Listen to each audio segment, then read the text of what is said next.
इस लेक्चर में हम वैल्यूज़ फाइंड करेंगे ए बी की जब दो वेक्टर्स पैरेलल गिवन होंगे। तो देखते हैं इसके लिए क्वेश्चन। पहले डेफिनेशन देख लेते हैं कि पैरेलल वेक्टर्स क्या होते हैं।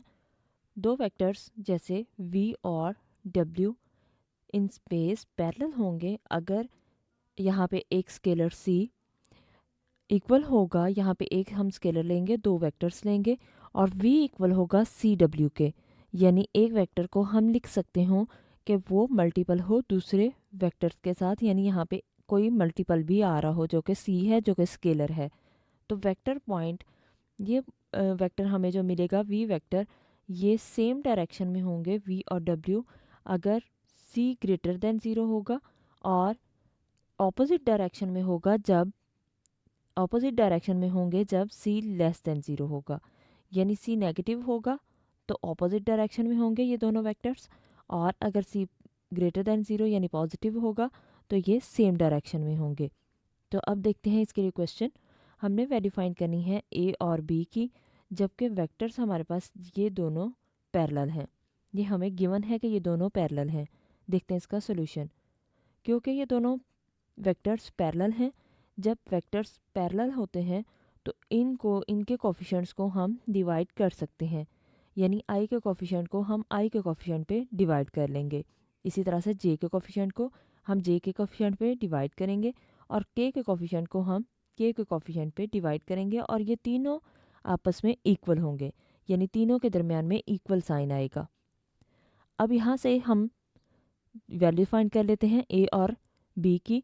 क्योंकि ये तीनों आपस में इक्वल हैं तो ये 3/a इक्वल होगा 4/2 के भी, और -1/b भी इक्वल होगा 4/2 के। तो हमने ये इक्वल रख लिए। अब यहाँ पे देखें कि a ये हमारे पास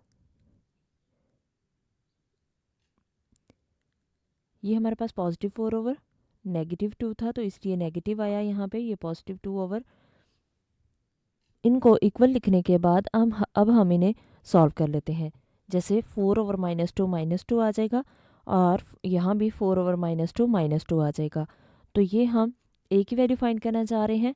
यहाँ पे देखें कि इसको हम कैसे सॉल्व करेंगे। 3/a इक्वल होगा -2 के, तो ये a को अगर हम इस साइड पे ले जाएं तो -2 दूसरी साइड पे आके क्या हो जाएगा, 3 के डिनोमिनेटर में आ जाएगा।